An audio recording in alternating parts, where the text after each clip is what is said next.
오늘 은혜 받을 말씀은 고린도전서 5장 9절로 13절까지 말씀 우리 한 목소리로 합독합니다.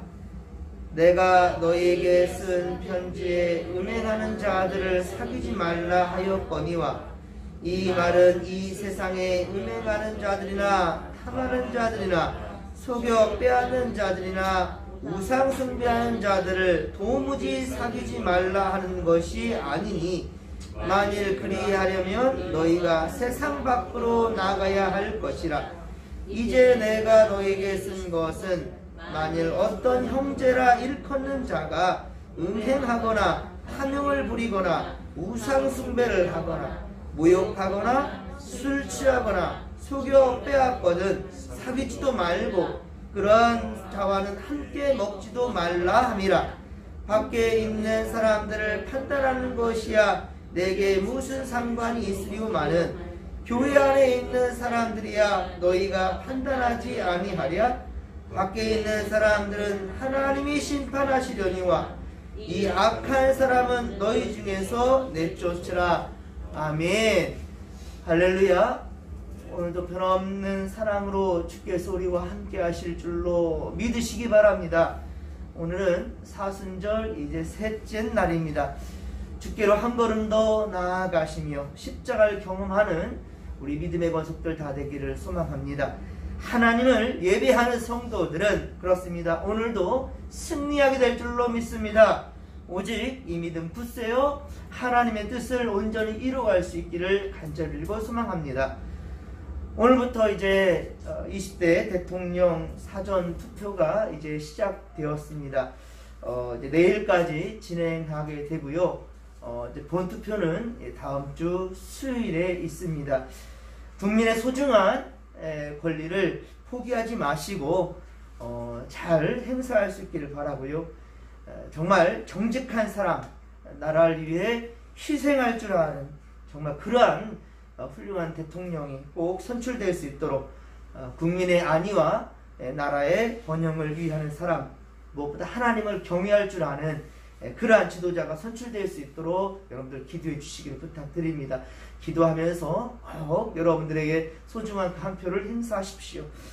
자, 오늘 주시는 말씀은 고린도전서 5장 9에서 13절까지 말씀으로, 자, 예수를 모르는 세상 사람들 중에 악한 자들과 그리고 세상 교회 안에서의 믿음의 형제들 중에 또한 악한 자들, 자, 그들을 대할 때 우리는 어떻게 해야 되는지, 자, 그에 대한 가르침입니다.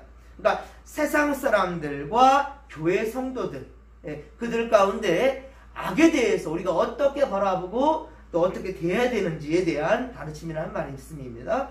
이 세상은 죄인들이 사는 세상이므로 그렇습니다. 그들과 절대로 교제하지 말아야 한다면, 이 세상 사람들과 교제하는 것을 무조건 다 끊어내야 된다면 10절의 말씀처럼, 오늘 보면 10절의 말씀처럼 우리는 세상 밖으로 나가야 된다는 거예요.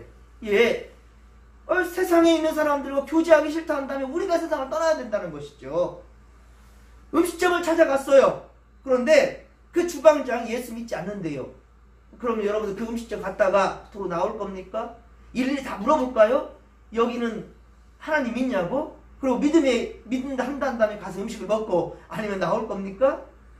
비행기를 탈 때 이 기장이 예수를 믿는지 안 믿는지 또 확인하고 여러분 탈 것입니까? 그럴 수 없다라는 거예요. 세상에 믿는 사람들이 다 있는 세상도 아니고, 그리고 정말 우리가 그걸 다 판단하며 살아간다면 우리는 단 한순간도 살아갈 수가 없어요. 우리가 먹고 마시는 것들, 그것들이 불신자들의 손을 통하여서 준비된 것도 참 많거든요. 그러나 하나님의 의도는 그런 것이 아니란 말입니다. 오히려 성도는 이 세상 속에서 빛과 소금의 역할을 감당해야 될 사명이 있다라는 거예요.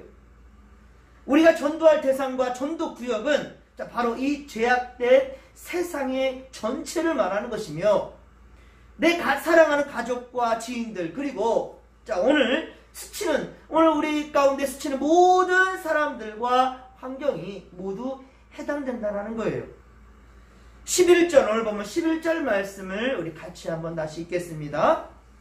이제 내가 너희에게 쓴 것은 만일 어떤 형제라 일컫는 자가 음행하거나 탐욕을 부리거나 우상 숭배를 하거나 모욕하거나 술 취하거나 속여 빼앗거든 사귀지 말고 그런 자와는 함께 먹지도 말라 함이라. 아멘. 자, 그렇습니다. 여러분들 11절에 그럼 대상은 누구냐? 10절의 대상은 바로 세상을 얘기한 거였고요. 세상 사람들. 예, 11절의 대상은 그렇습니다. 바로 형제라 일컫는 자라고 그랬죠. 그러니까 교회 안에 성도들을 의미하는 거예요. 이 성도, 이 형제라는 표현은 예수 안에 있는 바로 하나님의 믿음의 지체를 가리키고 있다는 말입니다. 자, 12절에 교회 안에 있는 믿음의 권속들, 그렇습니다. 그들을 의미한다라는 거예요. 예수 믿는 사람인데 여러분들 세상 사람들이 예수를 알지 못하는 가운데 죄를 저지른 이런 부분들과 우리가 예수를 믿음에도 불구하고 음행을 저지르고 있어요. 탐욕을 부립니다. 이기적입니다. 그리고 용서할 줄 몰라요. 그리고 자기의 유익만 구합니다. 그리고 민노를 하면서도 우상을 숭배하는 그러한 사람들. 예, 이것에 대해서 죄책감도 없어요. 남을 모욕하고 술에 임박하며 술에 취해 살아가고 그리고 남의 것을 속여 빼앗는 그런 자를 한다면 성도들 중에 그런 자가 있다면 사귀지도 말고 함께 먹지도 말라는 거예요. 예, 바로 믿는 자와 믿지 않는 자를 분명히 지금 구분지어서 지금 말씀하고 있는 거예요. 이것은 교회의 7위를 말하는 거예요. 7위. 잘못을 저지르고 있는데도 못 본 채 하면 안 된다라는 것이죠. 여러분들 바로 주변에 주위에 예수를 믿음에도 불구하고 전보로 다녀요. 전보로 다녀. 그리고 항상 입만 열면 거짓말을 해. 그리고 항상 예배와는 상관없는 세상 사람보다 더 악한 것을 하고요. 누굴 비방하는 말들을 자주 하고요. 이런 성도가 있다면 여러분들은 그냥 못 본 채 지나가면 안 된다는 거예요. 특히나 당회는 교회의 대표 기관입니다. 여러분들이 직접 선출했어요. 이 목사도 여러분들이 원해서 그렇게 청빙한 거고요. 3분의 2의 성도들이 찬성했을 때 또한 장로를 이렇게 선출할 때에도 성도들의 신임을 얻습니다. 3분의 2 이상이 모두가 신임을 했을 때에 장로님 되시고 그래서 세워진 것이 바로 당회입니다. 다른 모든 타 교단보다도 우리 그래서 이 장로교는 이만큼 민주적인 그러한 교단이란 말입니다. 어느 한 사람 독불로 독선으로 나가지 않는다는 것이죠. 그러면 분명히 이렇게 신임을 얻어서 세워진 당회는 분명히 어미문책하고 이런 부분에 있어서 말씀으로 또한 양육해야 될 책임과 의무가 있는 거죠. 11절에 사귀지도 말고 그런 자와는 함께 먹지 말라는 말은 교회 안에 성도의 교제를 멈추라는 거예요. 그리고 즉 이것은 먹지도 말라라는 말은 단순히 음식 먹고 뭐 마시고 이거 얘기하는 게 아닙니다. 물론 그것 또한 역시 교제일 수 있겠지만은 진짜 중요한 거기 핵심은 뭐냐면 수찬정지예요. 수찬정지가 뭐냐면 바로 성찬을 먹지 못하게 하는 거예요. 성찬.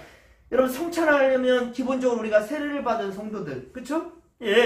세례를 받았다라는 것은 하나님 나라의 백성으로서, 그쵸? 모든 성도들 앞에서 그렇게 인정함을 받은 거예요. 무엇보다 하나님께 인정받는 거예요. 근데 만약 세례를 받지 않는 성도들에게는 어떻습니까? 이 성찬을 허락하지 않지 않습니까? 자, 그런데 교회 안에서 성도람에도 불구하고 하나님의 질서를 따르질 않아요. 선을 향해 함께 합력하지 않아요. 그렇다면 바로 당회는 수찬을 정지할 그러한 권위가 있다는 거예요. 구원받은 성도로서 예수님의 살과 피를 받지 못하게 하는 것은 사실은 가장 엄한 권징입니다. 그러니까 요즘 세상이 잘못돼 가고 있는 거예요. 수찬 정지, 그까지 뭐 안 먹으면 말지. 이게 아니라는 거예요. 이 초대교회 때 수찬을 정지시키는 거, 그러니까 그러니까 성찬을 받는 것을 금하게 하는 것은 모욕적이었어요. 너는 예수의 사람이 아니라는 거거든요. 엄청난 충격이고 이거는 큰 그러한 권징에 해당된다는 거예요. 그런데 교회에서 무리를 일으킨 사람을 문책하고 성찬을 받지 못하도록 한다면 어떤 일이 일어날까요? 당신 성찬받지 마시오 라고 이렇게 당연으로부터 이런 명령이 떨어진다면 아마 그 사람은 교회를 당장 교회 문을 박차고 나가버릴걸요. 다른 교회로 가면 그만일 거라고 생각할 겁니다. 다른 교회 가면 그만이다. 그럼 그 성도를 받는 교회는 어떻습니까? 얼싸듣다 받지요. 아이고야 우리 교회 새 가족 생겼네. 이게 한국교회 썩어가는 문제라는 거예요. 여러분들 교회는 하나입니다. 이거는 우리 진목교회 여러분들의 어떤 개인적인 어떠한 그러한 교회가 아니라 이거는 하나님의 소유예요. 때문에 모든 교회는 연계되어 있어야 된다는 겁니다. 그러니까 대부분의 교회는 권증을 하지 않고 그냥 넘어가는 거거든요. 왜? 성도 하나 나갈까봐, 교세가 줄까봐, 교회가 줄어들까봐. 자칫 상처되는 말 했다가 교회를 옮기기라도 하면 어쩌나 걱정이 되는 겁니다. 그리고 교회를 떠나 다른 교회로 옮겨가면 그 교회는 반드시 전에 다녔던 교회에 문의를 해서 교적부를 확인해야 되거든요. 요즘 그런 교회가 없어요. 이게 문제라는 거예요. 한국교회. 전에 다니던 교회에 대해 상황을 분명히 따져 물어야 될 텐데 그런 교회가 없어요. 교세 확장에만 바라는 한국교회는 이런 과정을 무시하고 넘어가 버린다는 것이죠. 그러니까 어느 한 성도가 있으면 이분이 그냥 말없이 그냥 교회를 나왔어요. 그리고 다른 교회 옮겨가면 그 교회에서 확인하지 않기 때문에 결국 어떻습니까? 그 성도는 이 교회도 교인이고 저 교회도 교인이에요.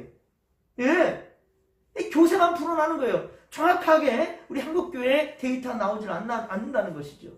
이런 부분들은 캐톨릭 성당 있죠. 제대로 잘 되어 있습니다. 거기는 그 지역을 이사 가잖아요. 아무리 이 성당이 좋아도 옮겨가서 그 지역에 가게 된다면 그 지역 성당을 가야 돼요. 무조건.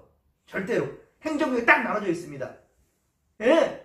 인간적인 생각으로서 저 목사님만 하나님의 종이라고 생각하는 이 잘못된 이런 게 있다라는 거예요. 예전에 섬기던 교회에서요. 한 권사님 그 부부가 있었습니다. 자, 제주도로 이사를 가게 됐어요. 그런데 한 2주쯤 지났을까요? 서귀포 쪽으로 이사 가게 됐는데 그 교회에서 연락이 왔습니다.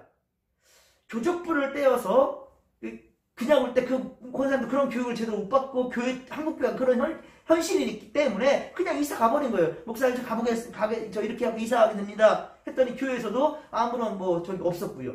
근데 그 교회에서는 바로 연락이 와서 교적부를 떼어서 팩스나 우편으로 보내달라는 거예요.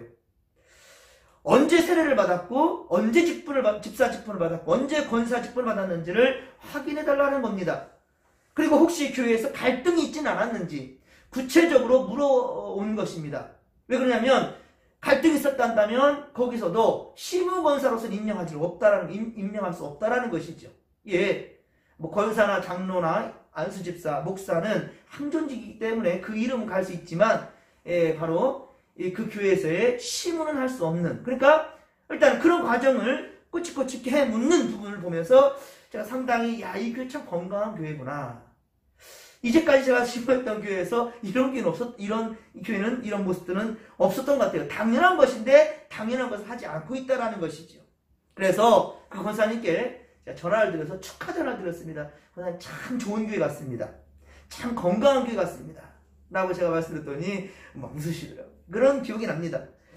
교회는 죄에서 구원받은 자들의 바로 모임이라는 거예요. 하지만 여전히 우리는 실수할 수 있습니다. 그렇죠? 실수도 할 수 있고 죄도 지을 수 있습니다. 미워할 수도 있습니다. 누구에 대해서. 그런데 문제는 기회를 주었음에도 끝까지 회개치 않는 그러한 자라 한다면 그가 그 악을 인정하지 않고 당의 치리를 거부하고 회개치 않는다면 결국은 어떻습니까? 그를 교회에서 출교시켜야 된다는 거예요. 그리고 그 성도가 다른 교회로 그래도 이 교회만 교회야? 옮겨갔다 한다면 그 교회는 반드시 교적부를 떼어 올 수 있도록, 그게 아니란다면 전화를 드려서 이 상황, 그 절의 상황을 알아볼 필요가 있다라는 거예요. 그러면 성도들 중에 그 이단에 빠진 사람들은 어떻게 할까요? 우리 집목교 열심히 믿음 생활 했어요. 근데 교회 안에 어쨌든 이단에 빠져서 잘못된 길을 가고 있는 그런 성도가 있다 칩시다. 그럼 어떻게 될까요? 무조건 내쳐야 될까요? 이에 대해서는요, 디도서 3장 10절, 디도서 3장 10절에 말씀하고 있는데요. 이단에 속한 사람을 그냥 내치는 거 아닙니다.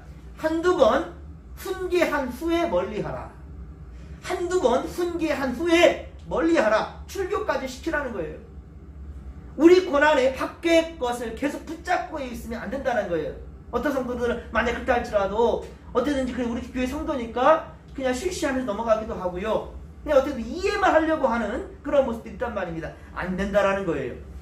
그 한 영혼 살리려다가 수많은 성도들이 영적으로 병들게 될 수 있다는 거죠. 그 물들어 버릴 수 있다는 겁니다.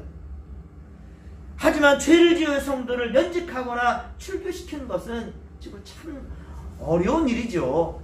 어느 한 성도를 이 교회에서 이제 출교를 시키는 것, 내보내는 것, 면직시키는 것, 그 직을 파하는 것, 이런 것들은 참 쉬운 일이 아닙니다. 오죽하면 1년, 2년, 3년을 교회 안 나와도 한 번 집사직 보면 항존직인 줄 알아요. 항존직을 한다 할지라도 면직당하면 그냥 성도로 가는 겁니다. 평신도로 가는 거. 아니요, 일반 불신자처럼 취급할 수도 있는 것입니다. 아무리 장로 목사는 뭐합니까? 면직되면 그 직을 파하게 되는 겁니다. 그런데도 불구하고 어땠습니까? 한 번 집사님은 평생 집사님. 교회 나오든 안 나오든. 어쩌면 이런 거에 저도 자유로울 수는 없는 것 같아요. 상처받고 힘들어질 그런, 그리고 교회 분위기랄지 이런 것들을 생각하고 있어요. 문제라는 것이죠. 그래서 우리 한국교회가 지금 심각한 겁니다. 심각하게 병들어 있지요. 그러므로 여러분들 출교를 시키든 아니면 회개를 시키든 이 여러 가지 문제 가운데에서 그렇기 때문에 우리는 신중하고 또 신중해야 되는 것입니다. 그런데 아직 죄의 문제에 대해서 해결받지 못한 자, 이것은 정말 문제입니다. 아직 죄에 대해서 해결받지 못했어요. 문제를 일으켰어요. 그런데 그 자에게 성찬을 베푼다면 그것은 1차적으로 교회의 큰 문제입니다. 23에서 29절, 23에서 29절이 기록하고 있듯이 죄를 먹고 마시게 하게 만드는 행위가 되어버린다는 것이죠. 죄를 먹고 마신다라는 거예요. 해결받지 못했는데 그 죄 가운데 있는데 근데 수찬을 받았다, 그러니까 성찬을 받았다라고 한다면 그것은 예수의 피와 살이 아니라 주님을 기념하는 순간이 아니라 바로 죄를 먹고 마신다 라고 말씀하고 있다는 거예요. 목회자는 성경을 중심으로 바로 판단하고 또한 당회로 하여금 권증해야 옳습니다. 권할 권자에 징벌할 징자라고 그랬죠. 좋은 것은 권하지만 잘못된 것은 징벌을 해야 된다는 것입니다. 성도들 역시 하나님의 뜻을 바로 알아야 되며 그러려면 하나님의 말씀인 성경을 항상 묵상하고 그리고 읽고 묵상하고 배워 진리 안에 거해야 된다라는 것입니다. 사랑하는 성도 여러분, 그렇습니다. 이 권징의 목적이 뭐냐? 이 권징의 목적은 범죄를 방지하며 교회의 신성과 질서를 유지하기 위해서 필요한 것이고요. 그리고 범죄자에 대해서 회개할 수 있도록 회개를 촉진할 수 있는 것이고 그리고 바른 신앙생활을 하게끔 그렇게 만들어주는 것이 바로 권징이다라는 것입니다. 그래서 우리 아까 말했듯이 10절과 11절은 믿는 자와 불신자와 믿는 자를 구분되어서 지금 말씀하고 있는 거예요. 똑같이 음행이고 똑같이 우상숭배고 똑같이 문제 있는 것인데 바로 10절은 바로 세상 사람들 기준이고 11절은 믿는 사람들 얘기예요. 믿는 사람들이 알면서도 우상을 숭배하거나 죄를 짓고 있는 것을 방관한다? 이건 문제지요. 하지만 세상 사람들은 진리를 알 수 없어요. 그러기에 그들을 깨우치기 위해서 우리는 전도해야 되는 것이고 그들을 위해서 기도해야 되는 것입니다. 그렇습니다. 사랑하는 성도 여러분, 이번 사수절 기간 동안 여러분 더욱더 말씀과 기도로 주의 뜻을 분별할 줄 아는 건강한 믿음이 되기를 주님의 간절히 축원합니다. 그렇습니다. 말씀대로 순종하며 정직한 믿음으로 행하는 모든 지체들이 되기를 주님의 이름으로 간절히 축원합니다. 축원합니다. 우리 더욱더 거룩한 성도들 되기 위하여서 이 시간도 주여 삼창 부르며 기도하며 나갑니다. 주여, 주여, 주여. 살아계신 하나님 아버지, 고맙고 감사를 드립니다. 하나님, 오늘 또 사순절 세 번째 날을 맞이하는데 하나님, 오늘도 우리는 주께서 원하시는 거룩을 향해 나아갑니다. 하나님 아버지요, 주께서 기뻐하시고 원하시는 아버지 건강한 교회가 되기를 원하셔서 오늘도 하나님 아버지 말씀 붙들고 나아갑니다. 하나님, 우리와 함께하여 주시옵소서.